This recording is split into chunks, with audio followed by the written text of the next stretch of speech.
Le Canadien affronte les Bruins de Boston ce soir au TD Garden. On en parle avec Dave Morissette de TVA Sport. Bonjour Dave.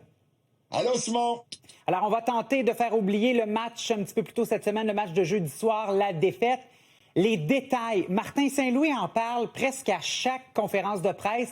Les détails. Qu'est-ce qu'il faut faire pour éviter d'oublier certains détails qui peuvent coûter des matchs, à ton avis? Ben, quand on parle de détails, c'est important de marquer des buts. Ça, c'est la base. Puis c'est tout. Ouais. Et Simon, non, mais on fait des blagues, mais quand Martin Saint-Louis parle toujours des responsabilités défensives de chaque joueur, de la façon aussi qu'on va débuter la rencontre ce soir. La première période, le Canadien a été absent lors du dernier match, mais c'est juste d'être opportuniste, de prendre des lancers, de terminer nos mises en échec, de rendre la vie difficile aux gardiens adverses. Les Bruins de Boston, c'est 8 victoires à leurs 10 derniers matchs. Le classement est extrêmement serré présentement dans l'Est. Les Bruins sont à 3 points du Canadien de Montréal.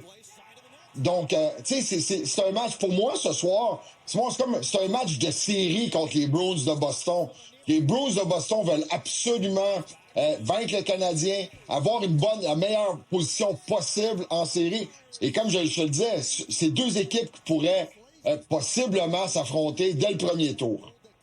Bon, alors on voit que c'est quand même serré. Et là, il y a aussi les Olympiques qui s'en viennent, Dave. Il va y avoir une pause des Olympiques aussi. Est-ce que ça amène, côté momentum, est-ce que ça amène une importance encore plus capitale de gagner les matchs avant? Oui, parce qu'on parle beaucoup, c'est 6 matchs avant la pause olympique pour le Canadien. Je parle des Bruins, mais la semaine prochaine, ça va être Vegas, Colorado. On affronte les Sabres de Buffalo. Donc, je pense que la pause mentalement pour certains joueurs, parce qu'il y a plusieurs joueurs qui vont participer aux Olympiques, dont Nick Suzuki, Slafkovský, Kapanen. Mais cette pause-là est extrêmement importante. Pour le DG aussi, Simon, pour Kent Hughes, c'est important. Kent Hughes le dit dans son bilan de mi-saison, je vais être dans une position, je vais regarder si je vais être dans une position pour faire transiger, aller chercher de l'aide. Puis, tu sais, en parlant d'aide, tu parles de la pause olympique cette année, mais il y a certains joueurs qui vont revenir aussi au jeu.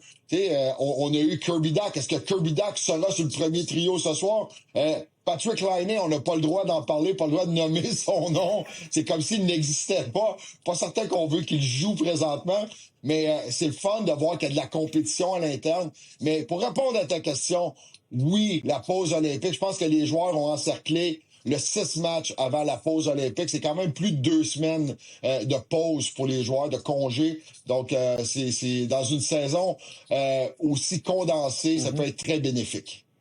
Et les Bruins, ce soir, tu parlais quand même de leur récent succès. Est-ce que le Canadien a une chance quand même, à ton avis, et bien positionné?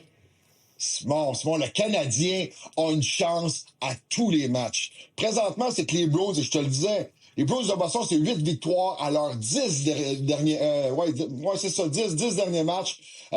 Donc, les Bruins vont extrêmement bien. On vient de battre Las Vegas. Et on se rappelle aussi de la défaite contre le Canadien de 6-2 à Boston dans le mois de décembre, le 23 décembre. Et les Bruins de Boston, c'est une équipe qui est extrêmement physique. On aime laisser tomber les gants. On aime être intimidant. Rappelez-vous, lors du dernier match, combat de Josh Anderson, combat de Jack High. Le premier match était Struble à Montréal qui avait laissé tomber les gants contre Zadorov. On dirait que je suis en train de commenter de la lutte présentement, mais c'est un peu ça. C'est que les Blues de Boston veulent être intimidants. On se prépare à affronter le Canadien. On les respecte. Ça va brasser. Ce soir, je vous le dis, manquez même pas la période d'échauffement. C'est certain qu'il va y avoir de l'action. Mais oui, le Canadien... Je te le disais, Simon, mais les équipes se préparent vraiment à affronter le Canadien. On connaît le trio de Suzuki, on les respecte. Le trio de Kapanen avec Demidov et Slafkovský a beaucoup plus d'attention qu'ils en avaient en début de saison. J'aime la profondeur. Et ce soir, reste à savoir, est-ce qu'un gars comme Zach Bolduc peut débuter sur le premier trio, lui qui a très bien fait lors du dernier match?